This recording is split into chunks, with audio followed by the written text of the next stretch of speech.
روزمرہ اردو امتحانی مشق number 1 unit 1 کا 3 سوال نمبر 1 مندرجہ ذیل سوالوں کے مختصر جوابات دیجیے۔ الف مسلمانوں کے لیے انگریزی تعلیم کیوں ضروری تھی؟ جواب انگریزوں اور ہندوؤں سے مقابلہ کرنے کے لیے اور اس زمانے میں ترقی حاصل کرنے کے لیے سر سید احمد خان نے مسلمانوں کے لیے انگریزی تعلیم حاصل کرنا ضروری قرار دیا۔ ب آپ کے خیال میں سر سید احمد خان کا اصل کارنامہ کیا ہے؟ جواب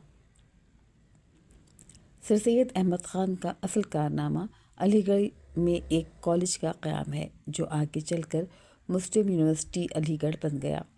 پاکستان کے بنانے میں اس یونیورسٹی کے طلباء کی خدمات کو کبھی بھلایا نہیں جا سکتا۔ ج علامہ اقبال کی شاعری کا پیغام کیا ہے؟ جواب علامہ اقبال نے اپنی شاعری میں مسلمانوں بالخصوص جوانوں کو خود پر بھروسہ کرنے اور مسلسل کوشش اور جدوجہد کر کے حالات کو بدلنے کا پیغام دیا ہے۔ د مسلمانوں کی برصغیر آمد سے سب سے زیادہ فائدہ کسے حاصل ہوا؟ جواب مسلمانوں کی برصغیر آمد سے سب سے زیادہ فائدہ غیر مسلموں کو ہوا جن سے کسی حکمران نے کبھی بھی اچھا سلوک نہیں کیا تھا۔ مسلمان حکمرانوں نے ہندوستان کی غیر مسلم آبادی کے ساتھ اچھا سلوک کیا، ان پر اعتماد کیا اور انہیں اچھے مناصب بھی دیے۔ قائد اعظم اور علامہ اقبال نے کس طرح ایک دوسرے کی مدد کی؟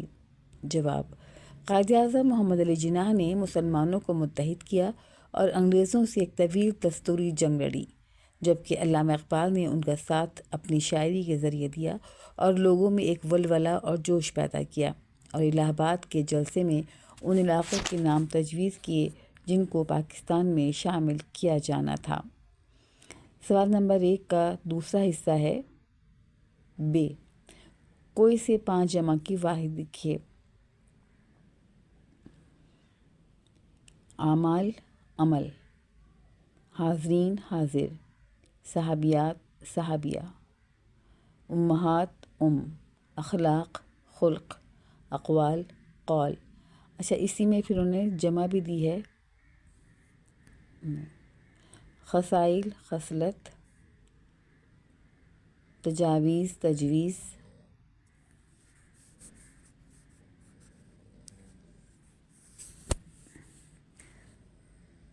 کوئی سے 5 جمع کی واحد لکھیے۔ اعمال عمل، حاضرین حاضر، صحابیات صحابیہ، امہات اخلاق خلق، اقوال قول، خصائل خصلت، تجاویز تجویز، سہولیات سہولت۔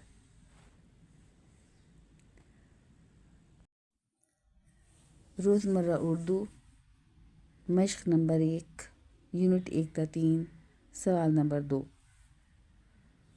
اپنے بڑے بھائی کے ساتھ امتحانی نظام کے موضوع پر مکالمہ تحریر کریں، نیز مکالمے کی وضاحت بھی پیش کریں۔ میں السلام علیکم بھائی جان۔ بھائی جان وعلیکم السلام۔ میں بھائی جان آپ کو پتہ ہے میرے امتحان اس سال مئی میں ہوں گے۔ بھائی جان تو پھر اس میں مسئلہ کیا ہے؟ میں بھائی جان کیا آپ کو اندازہ ہے مئی میں کتنی گرمی ہوتی ہے؟ کئی گھنٹے لائٹ بھی نہیں ہوتی، نہ دن کو چین ہوتا ہے نہ رات کو آرام۔ اس پر یہ بھی قیامت کے امتحانی ہال میں بھی یہ سہولیات میسر نہیں ہوتی، اور تو اور پینے کے لیے ٹھنڈا پانی بھی نہیں ملتا۔ بھائی جان ہاں بھائی، یہ مسائل تو پاکستان میں ہیں اور گزشتہ کئی برسوں سے ہیں، میں نے بھی انہی مسائل کے ساتھ امتحانات دیے تھے۔ میں بھائی جان آخر امتحانی نظام میں طلباء کی سہولت کو مد نظر کیوں نہیں رکھا جاتا؟ کیا ایسا ممکن نہیں کہ یہ امتحان مئی میں نہ لیا جائے بلکہ کسی اور مہینے میں منتقل کر دیا جائے؟ بھائی جان ہونے کو تو کیا نہیں ہو سکتا میرے بھائی، لیکن بس ایک نظام ہے، چل رہا ہے سو چل رہا ہے۔ میں ہمیں اس پر آواز اٹھانی چاہیے، آخر امتحان ہمیں دینے ہیں۔ آپ کو پتہ ہے پچھلے سال بھی کتنے بچے گرمی سے بے ہوش ہو گئے تھے اور اس کے بعد امتحان دینے کے قابل ہی نہیں رہے تھے، ان کا پورا سال ضائع ہو گیا تھا۔ بھائی جان: ہاں مجھے اچھی طرح یاد ہے، اخبارات میں بھی اس پر بہت دے ہوئی تھی۔ میں: تو کیا نتیجہ نکلا اس دے کا؟ کچھ بھی نہیں۔ اس سال پھر مئی میں امتحان رکھ دیے، ہمیں کچھ کرنا چاہیے۔ بھائی جان: تم ٹھیک کہتے ہو، ہمیں اس پر آواز اٹھانی چاہیے۔ ایسا کرتے ہیں کہ اخبارات میں مراسلے لکھتے ہیں اور لوگوں سے بھی کہتے ہیں کہ وہ اس نظام کو بدلنے کے لیے اپنے طور پر کوشش کریں۔ میں: اخبار میں مراسلے لکھنے سے کیا ہوگا بھائی جان؟ بھائی جان: کیوں نہیں ہوگا، بہت کچھ ہوتا ہے۔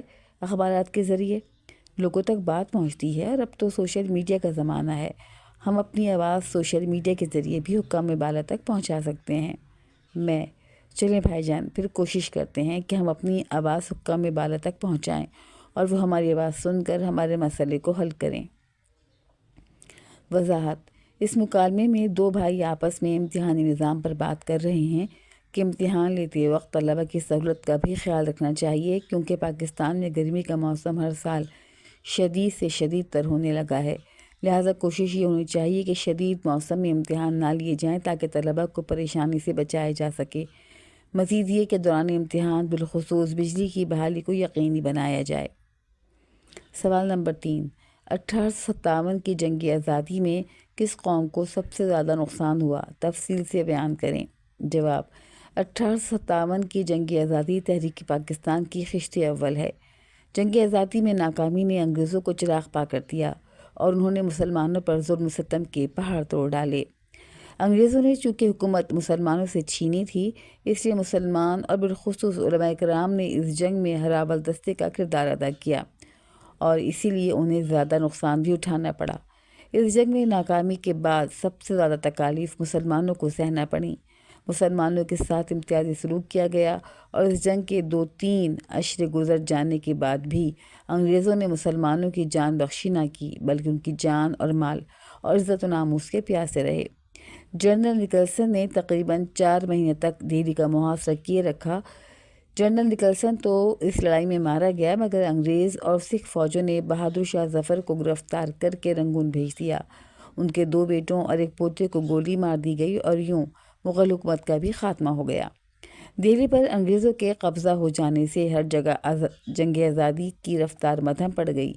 جنگ آزادی کا نعرہ انگریزوں کو ہندوستان سے نکال دو تھا، اس لیے اس میں تمام ایسے عناصر شامل ہو گئے جن کو انگریز حکومت سے نقصان پہنچا تھا۔ دہلی کی فتح کے بعد انگریز فوجوں نے شہری آبادی سے خوفناک انتقام لیا۔ دہلی کی فتح کے بعد انگریز فوجوں نے شہری آبادی سے خوفناک انتقام لیا۔ لوگوں کو بے دردی سے قتل کیا گیا، سینکڑوں کو پھانسی پر چڑھا دیا گیا، ہزاروں نفوس گولیوں سے اڑا دیے گئے، ان میں مجرم بھی تھے اور بے گناہ بھی۔ مسلمان بھی تلوار کے گھاٹ اتار دیے گئے اور ہندو بھی، لیکن جلد ہی انگریزی فوج کے سکھ سپاہیوں نے قتل و غارت میں فرقہ واریت کا رنگ بھر دیا۔ مسلمان چن چن کر قتل کیے گئے، بہت سے متومل اور مقتدر مسلمانوں کی جائیدادیں تباہ ہو گئیں اور وہ کوڑی کوڑی کو محتاج ہو گئے۔ مظالم کا اعادہ ان مقامات پر بھی کیا گیا جہاں اولاً جنگ آزادی کی آگ بھڑکی تھی۔ اس جنگ کے بعد خصوصاً مسلمان زیر اتاب آئے، جبکہ ہندوؤں نے مکمل طور پر انگریزوں سے مفاہمت کر لی۔ یوں مسلمانوں پر جدید علوم کے دروازے بند کر دیے گئے اور خود مسلمان بھی نئی دنیا سے دور ہوتے چلے گئے، جبکہ ہندوؤں نے مکمل طور پر انگریزوں سے مفاہمت کر لی۔ یوں مسلمانوں پر جدید علوم کے دروازے بند کر دیے گئے اور خود مسلمان بھی نئی دنیا سے دور ہوتے چلے گئے۔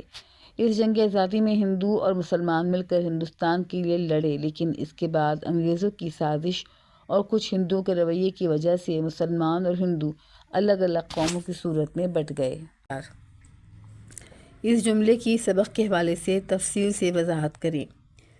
مسلمان ایک بہتر نظام حیات لے کر برصغیر میں آئے۔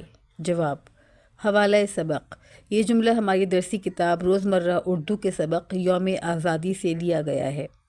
جملے کی وضاحت: ہندوستان میں مسلمانوں کی آمد 8ویں صدی عیسوی میں محمد بن قاسم نے اس علاقے کو فتح کر کے مسلمانوں کی عظیم سلطنت کا حصہ بنا دیا، جس کا دارالخلافہ بغداد تھا، اور یہاں چند 100 عرب مسلمان آباد کر دیے گئے۔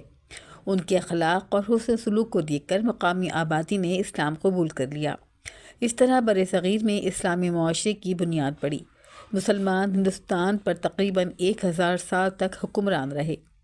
مسلمانوں کی آمد سے پہلے ہندوستان میں بت پرستی عام تھی، ذات پات اور چھوت چھات کا رواج بھی قائم تھا۔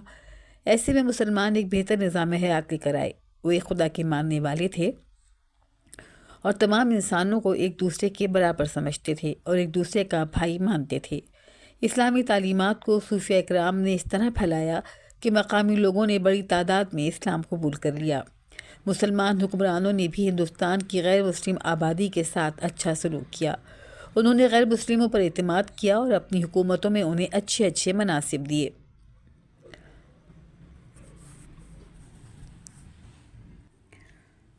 سوال نمبر 5، سیاق و سباق کے ساتھ مندرجہ ذیل پیراگراف کی تشریح کریں۔ انگریز اپنے ساتھ جمہوری نظام لائے تھے جس میں معاملات اکثریت کے ووٹ سے طے ہوتے ہیں۔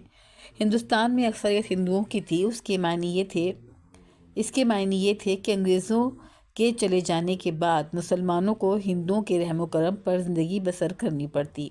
جواب: سیاق و سباق۔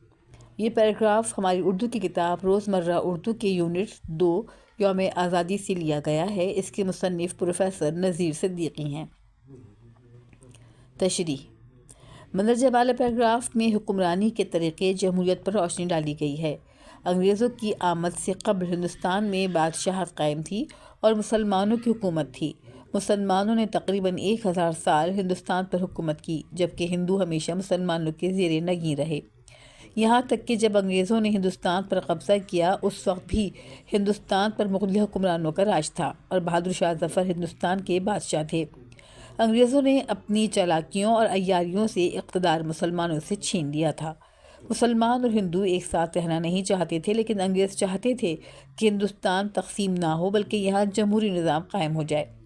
جمہوری نظام کے تحت ہندوستان میں ہندوؤں کی اکثریت کے باعث حکومت ہندوؤں کو ملتی اور اس کے بعد مسلمان ان کے رحم و کرم پر رہ جاتے۔ 1857 کی جنگ آزادی کے بعد ہندوؤں کا رویہ مسلمانوں کے ساتھ ویسے بھی کچھ اچھا نہ تھا۔ ایسے میں اگر وہ حکمران بن جاتے تو مسلمانوں پر نہ جانے کیا کیا ظلم و ستم ڈھاتے۔ اس لیے جمہوری نظام میں حکومت اور یہ صورتحال مسلمانوں کے لیے نقصان اور تکلیف کا باعث تھی، اور مسلمان نہیں چاہتے تھے کہ کسی بھی صورت جمہوری نظام قائم ہو، بلکہ وہ تقسیم ہند کے خواہش مند تھے تاکہ ایک علیحدہ ملک میں آزاد زندگی گزار سکیں اور کسی کے ماتحت نہ ہوں۔